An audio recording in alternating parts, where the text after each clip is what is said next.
Hi, everyone. This is Sam Silverman, Managing Partner of EB-5AN. Thank you for taking time to join us on today's webinar. Today, we're going to be discussing EB-5 investment, source of funds, best practices in English and in Spanish.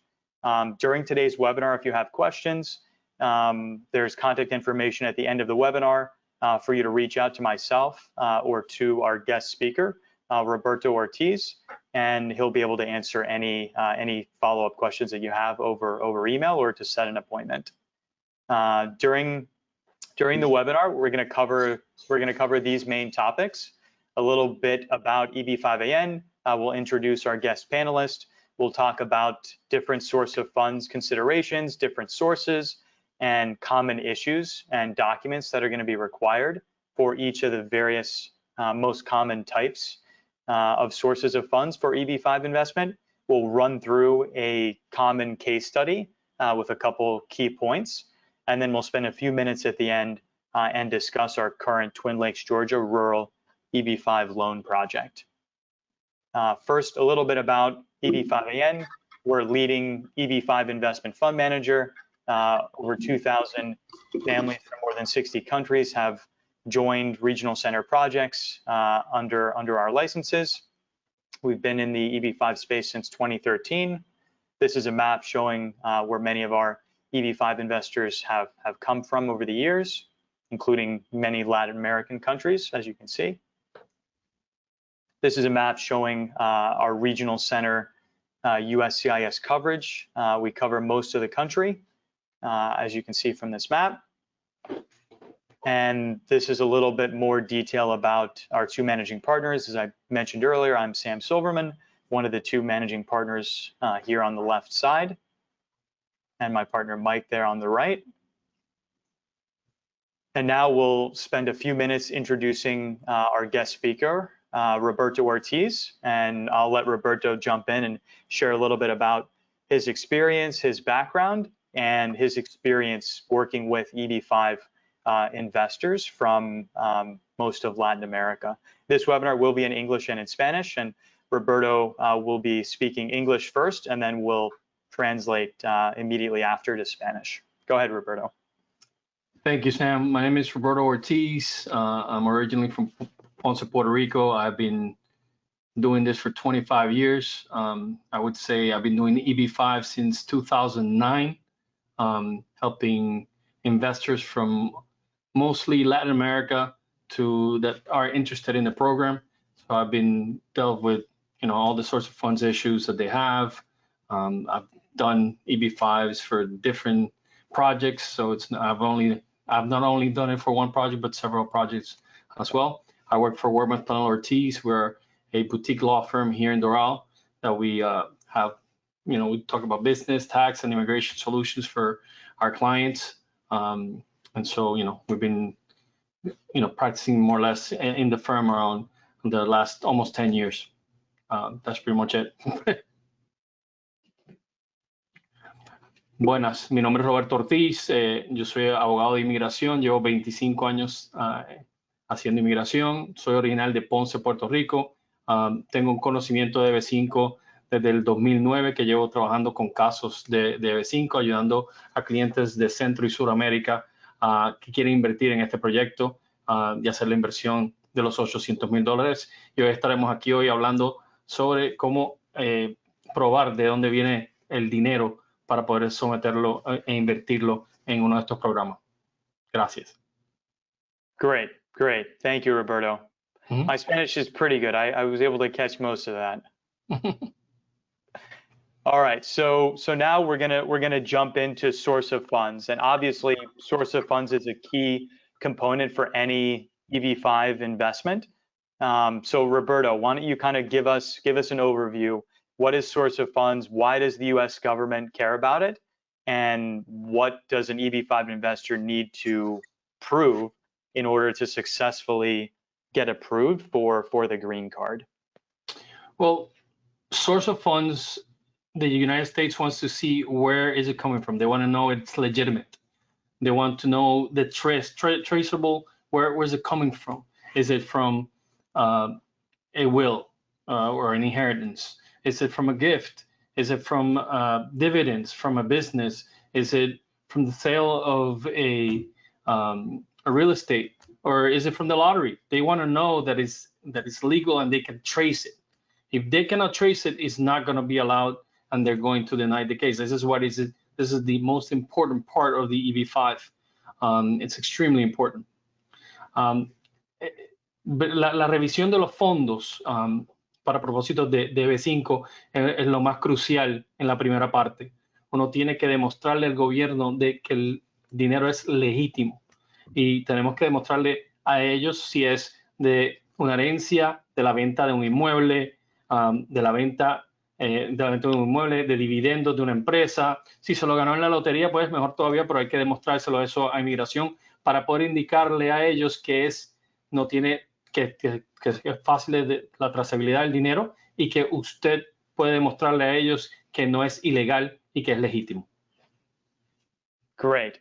And so shifting to the second part of the slide here, talk about how the government approves these applications. What does an application really need to say? There's the project component and then the source of funds component, and who's doing what, and how do you fit into that? Okay, well, we have to demonstrate both things, which is the project. The majority of the project documents come from the project. In this case, it will be from the project that you purchased from EB-5 affiliate network. They will tell us, and they will give us a copy of the entire package that they have, although now with the I-526E and the new I-956E is not as much that they have to, it's already submitted. And then there's the other section, which is I have to explain to immigration where the money came from. So I need all the documentation, taxes, bank statements, depending on where the money's coming from. I have to say that and explain that to immigration, and that's where I come in. I explain that to immigration in the letter together with the documents from the project. La manera que yo estoy envuelto en esto es, la primera parte es, viene del proyecto. El proyecto básicamente nos entrega toda la documentación explicando el proyecto como tal, aunque ya bajo una nueva ley, la 956E es sometida, o sea que ya inmigración tiene toda la documentación del proyecto. Y entonces la segunda parte, yo explicándole a inmigración de dónde vino el dinero. Ahí necesito toda la documentación, si es impuestos, estados de cuenta bancarios, si es la copia de la herencia, cuestiones, todo ese tipo de documentación que hay que entregarle a ellos. Y en el caso de nosotros, que hablamos que la mayoría de los documentos están en español, hay que traducir toda la documentación al inglés, porque eso es lo que requiere la ley de inmigración. Entonces, eso hay que entregarlo a inmigración, explicando paso por paso de dónde usted obtuvo el dinero. Got it. Perfect. Thank you, Roberto. Mm-hmm. So now that we know what the government is asking for generally, let's drill down into some of the most common sources of funds that an investor could show, right? There's kind of a limited universe for where money can come from, mm-hmm. and we've tried to kind of box that into these 4 categories. So talk a little bit about these categories and what are some of the things that that people need to know generally, and then we're going to spend a little more time individually and talk about each one in more detail. Well, I mean, ordinary income is pretty easy. Ordinary income is basically the money that you earn. They're going to see that through your taxes and through your pay stubs and everything else, or a letter from where you work if you work for a company. It's pretty straightforward. Ingreso ordinario es fácil de demostrar porque es el ingreso que usted ha recibido en los últimos 5 años, 5 o 10 años, y es fácil de ver porque van a tener los impuestos o los recibos de pago que usted tiene de donde trabaja, o una carta indicando cuánto tiempo usted ha estado en esa empresa y cuánto va a ganar. Capital gains is, well, that's depending on what you have. For example, if you have a property and you purchase the property at a certain price and it increases a certain amount, and that's the money that, and you sell that property and then you use that money to invest, that's the capital gain. They're going to see that, and they want to see when you purchase it, how much was when you purchased it, and when you sold it, how much was when you sold it, in order to show that is legitimate money. El segundo punto es dinero que usted ha ganado durante el tiempo o si tiene, por ejemplo, un inmueble y el inmueble ha subido en precio, esa subida en precio es el dinero que usted va a usar para invertir. Entonces inmigración va a querer ver cuándo usted lo compró, cuánto está tasar ese inmueble en ese tiempo y tasarlo ahora cuando lo vendió para demostrar que el dinero se hizo por el incremento que hubo de cuando usted lo compró a cuando usted lo vendió. The third one, which is gifts or inheritance, that's pretty straightforward. That's when, you know, you're lucky enough that you have parents that love you and they gift you $800,000. Yep, but that is fairly common, right? I know we've gotten a lot of clients over the years with students, you know, graduate students in the U.S. who decide they want to stay, they want the flexibility to start a business, or, you know, maybe they want to take some time off. And, you know, tell us a little bit about that situation and how does the gift kind of fit into that? Well, no, I mean, the gift is straightforward. I mean, it's basically in life gift life inheritance that you get from your dad or mom that they're going to give you the money up front. You know, you just do a gift letter, give it over, and that's pretty much it. I mean, the only issue in some countries in South America is that there is a heavy taxation on that. And so some people are moving now to the fourth point more than the third point. But yeah, it's a very common to have that done. And that happens very often. I've had friends give a gift to another one and it's been fine with immigration. There has been no issue whatsoever with gift letters. El tercero es regalos o que usted recibe una herencia o una herencia en vida. Esto es algo muy común, especialmente en estudiantes que están acá, que vienen a estudiar y se enamoran de Estados Unidos y les dicen a sus padres que se quieren quedar, pero los padres no se quieren venir. Entonces, pues, los padres les regalan el dinero para hacer la inversión acá. Entonces, de esa manera tenemos que demostrar que el dinero vino de su padre y pues de donde su padre obtuvo el dinero para regalarle el dinero. Creo que es lo más importante ahí. Sorry, I didn't say something, Sam, in English. With the gifts, basically is we have to find out, we have to trace where the money came from. So if it was your dad that gave you that money, we have to trace it that your dad brought it in from legal sources. If it's a friend, that the friend did it. For example, I had a particular case where a friend had a house and he had the amount of the house was over and he had a HELOC on the house. And so he obtained the money from that and then gifted it to the friend. So we have to make sure that the house was worth that much. And that's how we did it. Está diciendo, oh, you want me to say the example in Spanish too, or no? Yes. Okay. Go ahead. El ejemplo que dije en inglés fue que, por ejemplo, yo tuve un cliente una vez que un amigo le regaló un dinero, entonces ese amigo obtuvo el dinero él hizo una hipoteca en la casa, porque la casa tenía un valor mayor de que la compró, él sacó el dinero y de ahí fue que le regaló el dinero al amigo, a mi cliente, y de esa manera funcionó sin ningún problema. Sometimos toda la documentación que demostró eso y no pasó nada con el cliente y el caso fue aprobado sin ningún problema. Okay, perfect. No, we didn't go with the loan one. Oh, excuse me. Sorry. Yep, go ahead. The fourth one is a loan. Before 2021 or 2020, it was only a secure loan. Now, because of the Shan case versus USCIS, you can do also an unsecured loan. So basically, we have to demonstrate to them where the loan came from, that all the written paperwork, and to show that the person that gave you the loan, the money that he obtained it or he or she obtained it was legal. So that is important that we have to, it's the same thing, we have to trace the money. In all these 4 steps, we have to trace the money and to make sure that the money is legal. Okay. La última es un préstamo. El préstamo puede ser asegurado o sin asegurar. Hubo un caso reciente en el 2020 que se llama Shan contra Estados Unidos, contra el Servicio de Inmigración, donde ellos indicaron que un préstamo no asegurado es completamente legal, porque ellos dicen que efectivo es efectivo. Después que nosotros podemos demostrar de dónde viene ese efectivo, no hay ningún problema.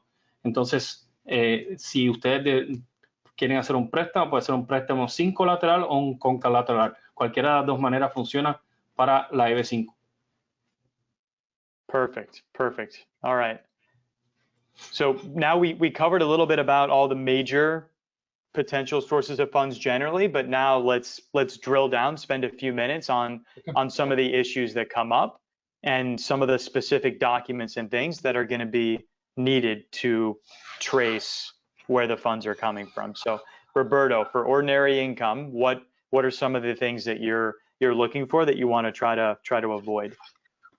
Well, for ordinary income, I want to see the taxes. I want to see the taxes, not just the first page. I want to see all the pages of the taxes, and I need the taxes for the past 7 to 10 years to make sure that all the money is there. Also, you want to see the bank statements to make sure that the money went into the bank statements. It's very important to have all that documentation. And depending, like you said, you put here stock dividends, business distributions. That's why it's very important to obtain all the copies of all the tax records to make sure that we have everything and that we can show that to them. For example, if you have also an investment portfolio, it's super important to determine if you put the money in the investment portfolio, how it went in, because immigration wants to see that. Let's say that you got a super big bonus, and you decided instead of the bonus going directly into your bank account, you decided to put it into an investment portfolio. We need that information then. Okay, so all that information is needed.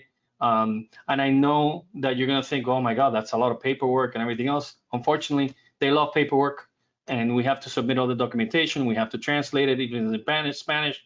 We have to do that. Okay. Ingreso ordinario. Ingreso ordinario es bien fácil de demostrar porque es el dinero que usted ha recibido.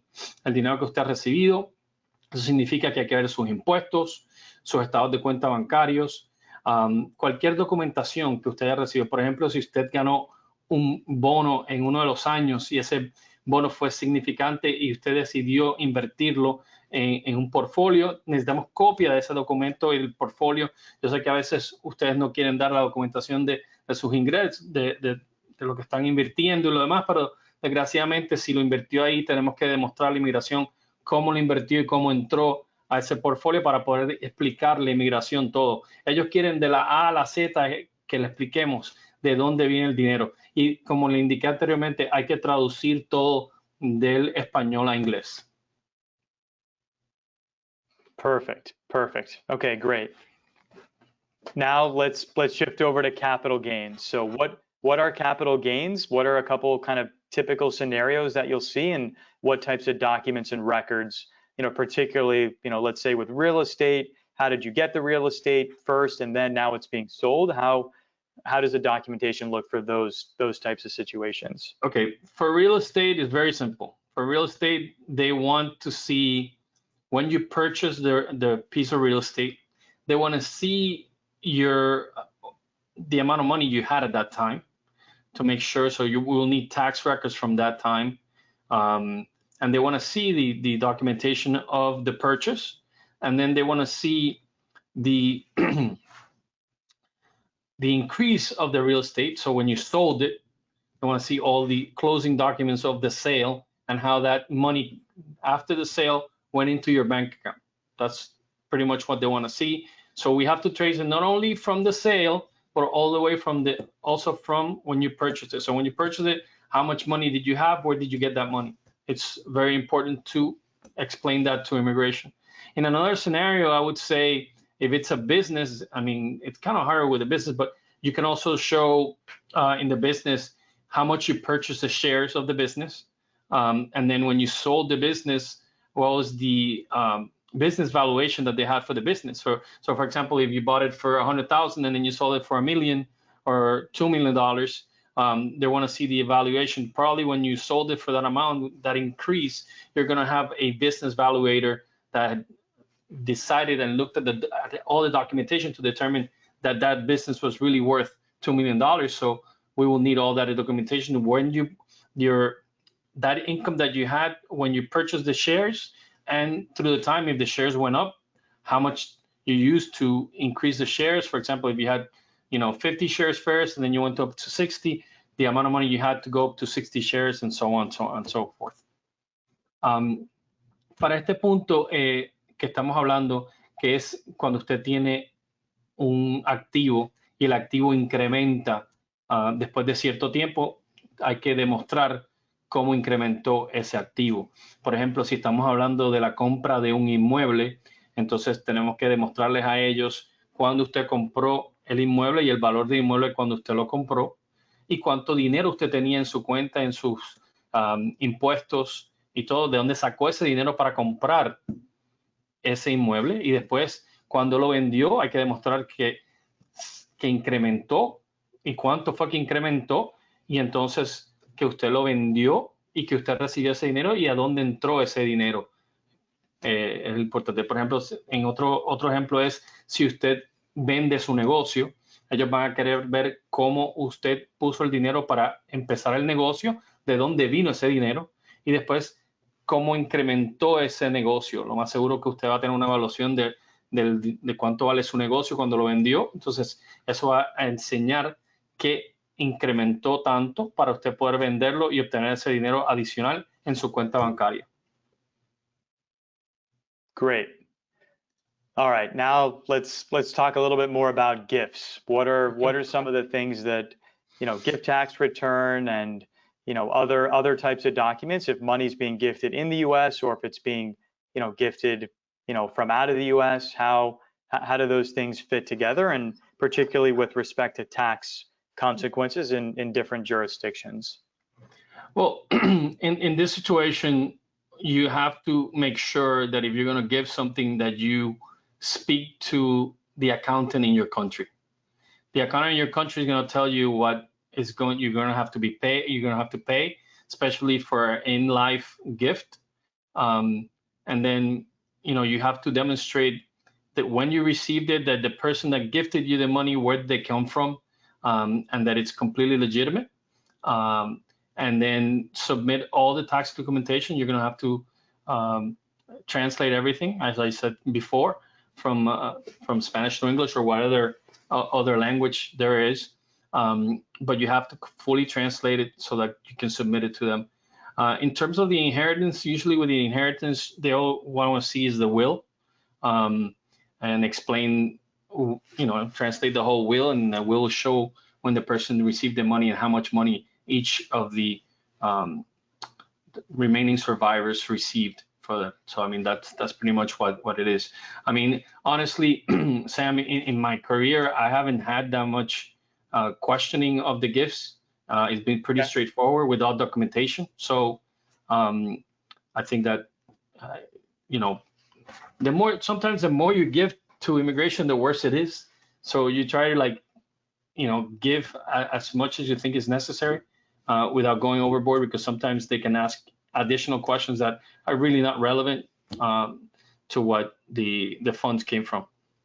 Yep, I think bigger picture here is that you really have to be able to document how the person gifting you the money, how did they get the money before they gifted it to you. It's not enough to just say, hey, I got a gift from my cousin, my brother, my mom. That's not gonna cut it.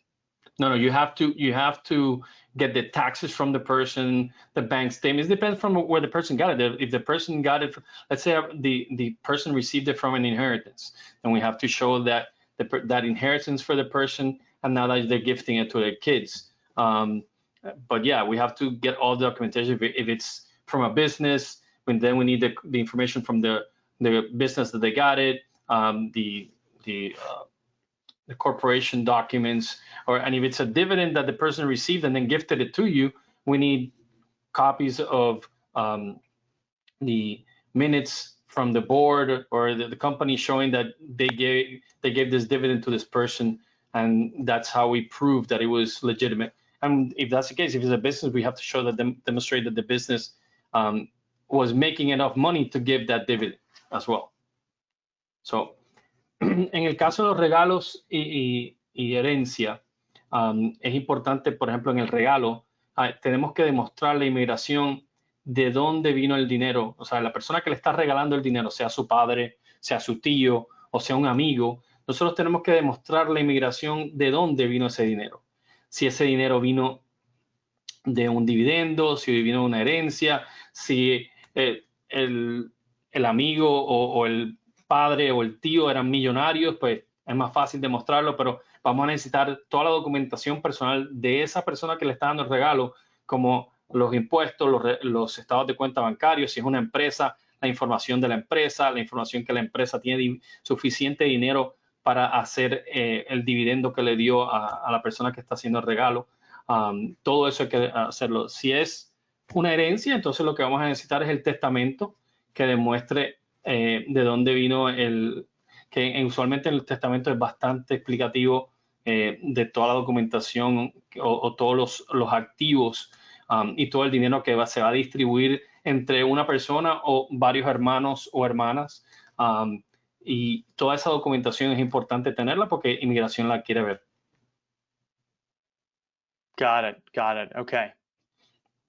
All right. Now, loans from third parties, similar to gifts, but a little bit different. So I guess how common do you see this, Roberto, and what are some of the key things to be aware of in terms of taking loans? Well, the loans, like I mentioned before 2020 and 2021, were all secured. So we had to get documentation with secure loans. Now we don't. I mean, but usually what you need is if a person's giving you a loan, we need the document of the loan. And we also need the documentation of the person giving the loan. Even though it's a loan, we still have to find out where it came from. So the person giving you the loan has to demonstrate, their bank statements, their tax returns. If the person obtained the money by pulling money out from a piece of property, then we're going to need to know how he bought the property and how the property went from one price to another. So probably you're going to have to do an appraisal of the property. But that always, if you notice the same thing in all four, we have to know where it came from. It's not simple that, here's a loan and that's it. No, we have to demonstrate where it came from. Okay. And what if it's a loan from like a big bank, or it's a HELOC on a house or a mortgage? What's going to be needed for that? Well, you're going to have to show that you own the property. How do you purchase the property in order to get that money out? For example, let's say that you purchased a house for $100,000, and then now it's worth $2 million. Then you're going to have to show, number one, the appraisal to make sure that it is worth $2 million now, and how you obtain all the documentation from the bank. They're going to give you all that documentation, and you're going to show that all that documentation that you have. So, I mean, all the loan documents will be necessary to show immigration that the money is legit and it's not illegal. Got it. Okay, that makes sense. Yeah. Cuando estamos hablando de un préstamo, el préstamo depende de dónde viene. O sea, puede ser un préstamo de un banco, puede ser un préstamo, por ejemplo, si usted tiene, usualmente, si es el préstamo de un amigo o si es un préstamo de un tío o lo demás, usted todavía tiene que demostrar de dónde viene ese dinero. Aunque es un préstamo y es fácil demostrarlo, usted tiene que demostrar que esa persona que le está prestando el dinero, de dónde sacó ese dinero. Es sumamente importante demostrarle a ellos que el dinero es legítimo. Ahora, si usted tiene una casa aquí en Estados Unidos o una propiedad aquí en Estados Unidos y la propiedad ha incrementado en precio o valor, entonces usted puede hacer le puede pedir al banco que revise el monto y puede sacarle un dinero a esa propiedad y usted puede usar ese dinero. Ahora, lo que tiene que demostrar cómo usted compró esa propiedad, con qué dinero usted compró esa propiedad, para que usted pueda demostrar que el dinero que usted usó para comprar la propiedad fue legítimo. Si usted no puede comprobar eso, entonces no puede usar ese dinero, aunque la propiedad tenga un valor 10 veces mayor que él, no lo va a poder usar, porque si usted no puede demostrar cómo usted obtuvo ese inmueble, entonces no puede demostrar que el dinero es legítimo. Perfect. Okay. So just kind of to summarize, what are some of the most important things to consider for each of these four?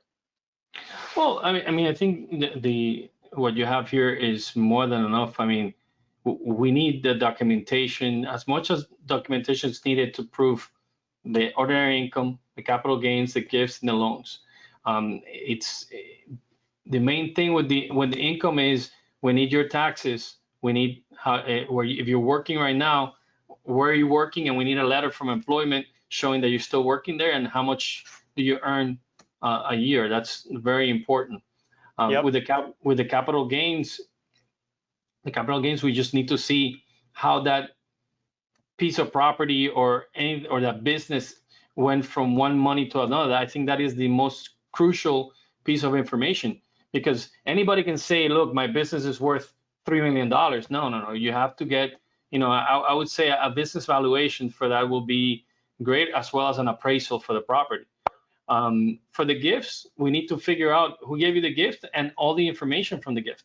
I mean, that's how we need to demonstrate to them, look, I got a gift from my uncle. My uncle obtained a dividend from a company. That's how we demonstrate it. And in the loans, we just need the documentation from where you're getting the loan. And if the loan is a personal loan from a personal person, okay, then we need to show them that person that is giving you the loan, where they obtain the money, that is legitimate. Those are, I think the most important thing. En estas cuatro cosas, lo más importante, por ejemplo, en el ingreso ordinario, yo diría que lo más importante del ingreso ordinario es dónde usted está trabajando, dónde ha trabajado los últimos 5 o 7 años, si tiene una carta de ese empleador, si no, pues los impuestos, que tengamos todos los impuestos que demuestren su ingreso, para demostrarle a inmigración que usted tuvo tanto ingreso en los últimos 5 o 7 años, que demuestra fácil cómo usted obtuvo el dinero para invertir en el proyecto EB-5.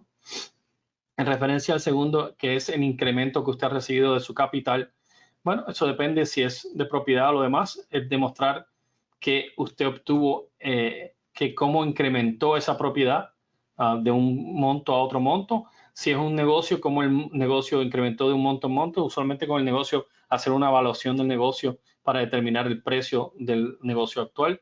En un regalo, usted tiene que saber que la persona que le está dando el regalo, de dónde sacó ese dinero. Es lo más importante. O sea, aunque sea su tío, su hermano, un amigo, aunque sean parientes cercanos, usted tiene que indicar a la inmigración de dónde su amigo, tío o hermano sacó ese dinero, para poder indicar a ellos que es legítimo. Eso es lo que ellos quieren ver, que el dinero es legítimo. En referencia a los préstamos, pues nada, los documentos de préstamo es lo más importante. Y si es un préstamo personal de un amigo o un familiar, hay que demostrar de dónde ese amigo o familiar sacó ese dinero para dárselo a usted. No es simplemente que él tenga el dinero en la cuenta bancaria por 10 años, no, hay que demostrar en realidad de dónde sacó el dinero esa persona. Got it.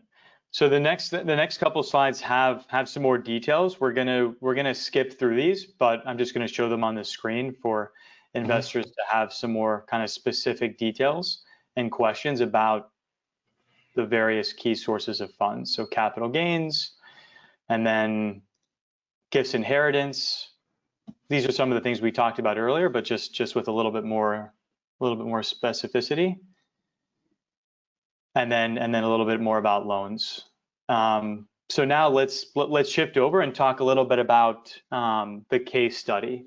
So this is a real example of a common situation where an investor has, where there's some property, some real property, an apartment building involved in Mexico City, and there's a business that's also going to be looped in as well. So Roberto, do you want to kind of walk us through here of what's happening and what are kind of the most important things to be aware of for this specific situation, which is, you know, fairly common. Well, I mean, it seems that in this particular case, the friend is an EB-5. The friend of the EB-5 investor is a U.S. national, and there is a loan because the EB-5 investor has a multi-family apartment building in Mexico City. So they did a 10-year mortgage, a market interest rate for $800,000. And so that was some of the money that he was loaning. That's the collateral, sorry. And then you have here the 300 after-tax form, 1040 income for 5 years, okay? Digital consulting business. The digital consulting, quick question, Sam. The digital consulting business is from the friend, right? Yes, that's the friend's business in the US, and then the friend is going to loan some of the money that he earned from that business to the EB-5 investor, and that loan is going to be secured by the apartment building in Mexico City. Yeah. So I mean, basically here we're going to need the information from the company, like it says here, the business information, the taxes, and everything else to demonstrate that the money is that the company has enough money to give the 300 to the friend. So I mean, we'll need also records of probably dividends, distributions, and all that information to do that. In reference to the multi-family apartment, we're going to make sure that how did the EB-5 investor buy that building, where the money came from to buy it. That's important to do. And then there's the collateral. I mean, we need a documentation between the friends to demonstrate the whole business, and then that way we can demonstrate to immigration that it's all legitimate and there's no issues. So, en este caso aquí tenemos un inversionista de México. El inversionista de México tiene un edificio de apartamentos en Ciudad México. Él es el 100% dueño de ese edificio. Tenemos un amigo que es americano, y ese amigo que es americano tiene un negocio de digital. Entonces, el amigo obtuvo $300,000 de ese negocio. Entonces, necesitamos obtener información de ese negocio para demostrar de dónde salieron los $300,000. Eso significa que vamos a necesitar los impuestos del negocio, que el negocio está activo, que está trabajando, y ese dinero se lo está regalando al amigo. También vamos a tener, aquí tenemos que el amigo va a dar una hipoteca o un préstamo de 10 años con interés del mercado, y hay un colateral, que es el edificio, y el amigo le va a dar el resto del dinero al inversionista de EB-5 México, y con esto es que va a hacer la inversión. Todo aquí, esto, aunque se ve un poquito complicado, es completamente legítimo, y después que tengamos toda la documentación que esté en verde, que es lo más importante del caso, toda esta documentación hay que tenerla. Y a lo mejor usted va a decir, bueno, eso es demasiada información.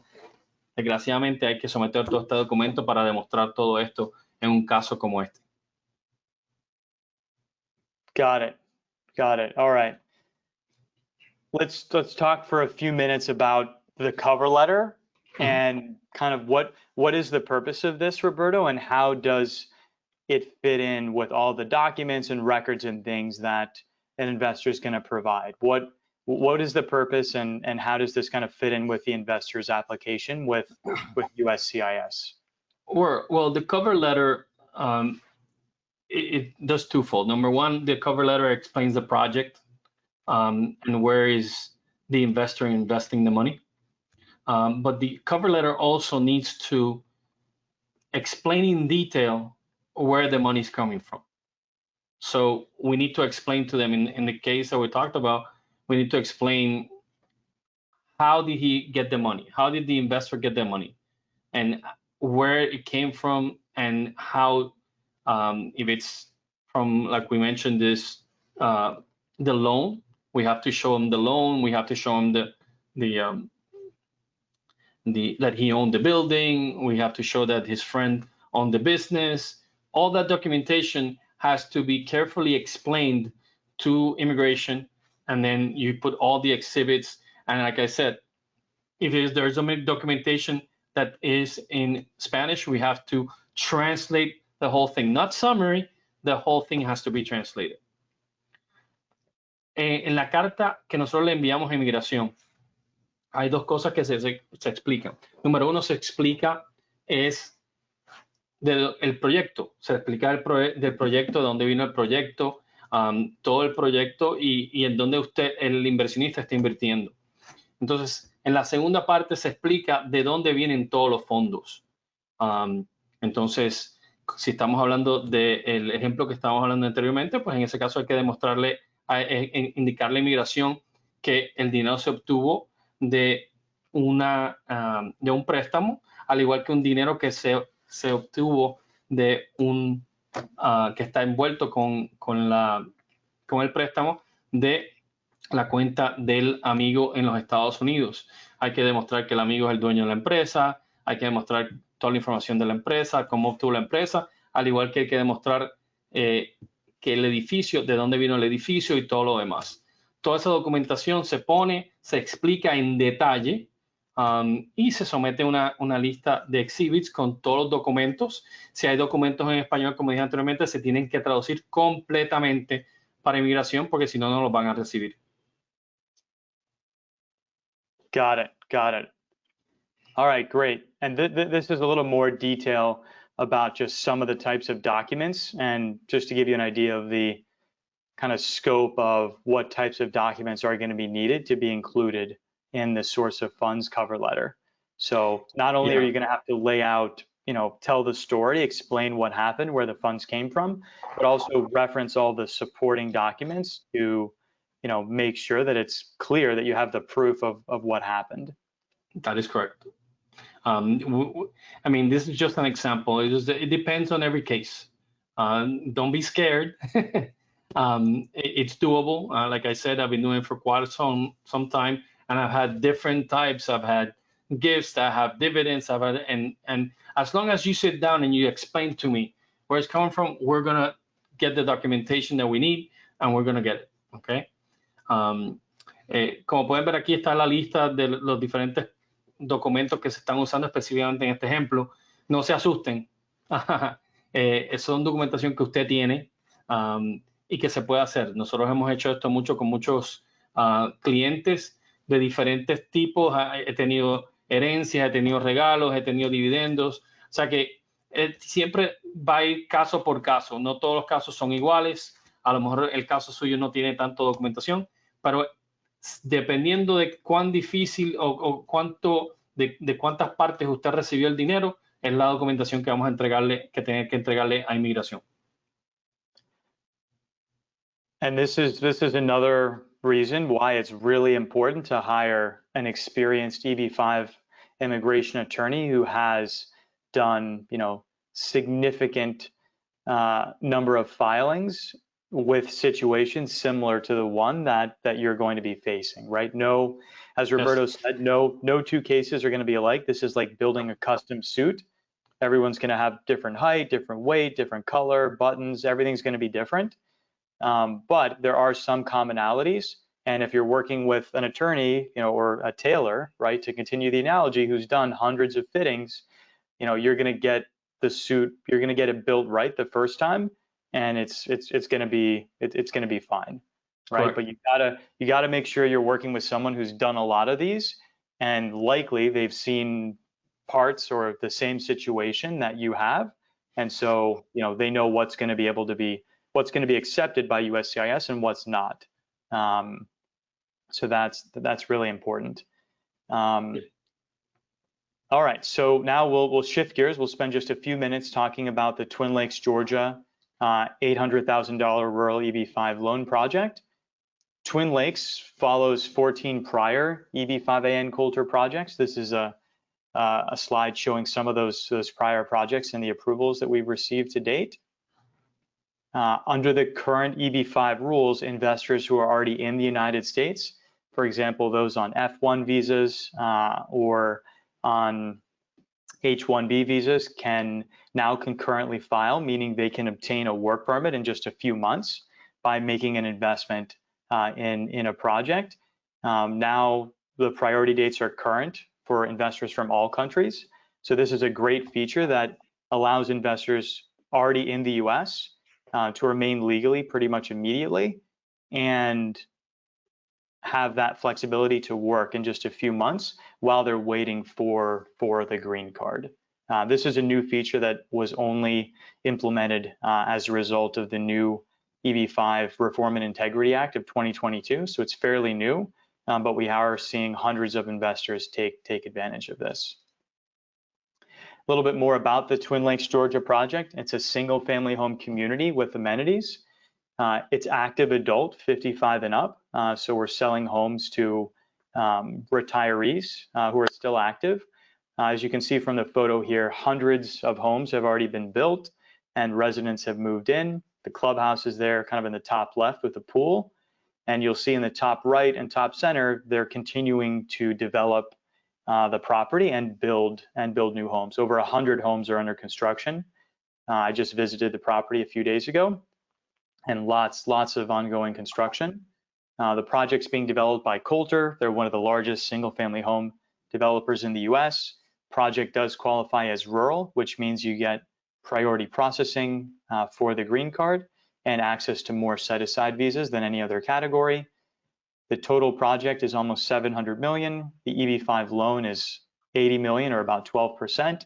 Over 2,000 jobs have already been created as of June, so we already have more than enough jobs needed for every investor to successfully complete their immigration process. Twin Lakes is one of 13 Crestwind active adult communities. So Coulter has 13 of these developments in various stages of development all over the Southeast. And so it's a proven profitable business model. The Twin Lakes project is already profitable, and they're just continuing to sell homes to meet a very high demand from baby boomers who are looking to retire. The project has 3 unique safety features, 3 guarantees from Coulter's parent company: a repayment guarantee securing repayment of the funds, an I-5260 approval refund guarantee. If your case is not approved for any reason, you're getting an accelerated return of your capital, and a job creation guarantee as well, even though the project's already created more than 2,000 jobs. Within the active adult market, Coulter is number 1. They're really dominating the market. They have sold more homes in this market than any other developer, including some of the largest public developers in the United States. And so this is a niche market that they're really experienced in and are clearly outperforming all of their competitors. These are some short testimonials from a number of clients who've recently joined the Twin Lakes project. You can read and watch the full videos of these on our website with the domain there at the bottom. I'll just quickly skip through some of these. It's a great project to visit in person. It's about an hour or so outside of Atlanta. We have staff in Atlanta, so if you want to come visit the project during the week or on a weekend, we can easily have someone arrange to meet you there in person, see the project, tour the model homes, meet the Coulter team, and really get a feeling for the project and why it's so successful. And with that, I'll turn it back over to Roberto. I guess to close up today, maybe share a little bit of a summary about the source of funds process, and if investors do watch this who speak Spanish or are bringing funds from Latin American countries, what's kind of the best way to reach out, get in touch with you, and how do you work with clients who want to pursue an EB-5 investment and get your help? Well, Sam, I think that the best way to do it is sit down. I usually either do Zoom or visit, visit in person the clients here in Miami. But the most important thing is they have to tell me where the money's coming from. Once they tell me where the money's coming from, then I can explain to them what I really need. And then, the way it works is there's a fee for reviewing all documentation and then determining whether money came from. And then once I'm okay with that, then we go forward. But yeah, that's the best way. The best way is sitting down with the client and determining where the money's coming from. And once you get going and you have all the documents, how long is the process typically? Is this several months, a few weeks? What does that kind of look like once okay, the funds are coming from these sources, I have the documents, what does that kind of process look like from initial meeting through, application filed?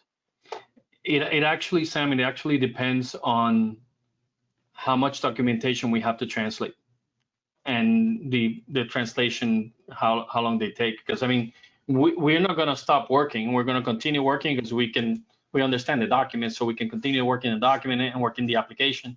But it's not up to you. So I would say it depends on that. But I would say about 6 weeks to finish the documentation. And once we have everything, but I would say that, and it depends on the translation. If you translate it yourself and you send me the documents translated, then even better. But yeah, in the terms of Central and Latin American community, or Central and South America, it depends on how much time and how much documentation has to be translated. Got it. Okay, perfect. Okay, so for any investors watching this in the future, please reach out to Roberto. His contact details, phone and email are on this page, and he'll be the best one to connect with about source of funds question and immigration questions. Any questions about the Twin Lakes, Georgia project or about the investment itself, you can reach out to our team, our websites. You can schedule a call, send a WhatsApp, and we'll be happy to chat with you. So thank you very much for attending, and thank you, Roberto, for carving out some time to join us today. We really appreciate your expertise and your ability to put everything so eloquently in Spanish. Thank you, Sam. I really appreciate it. Anytime, I'm more than happy to help.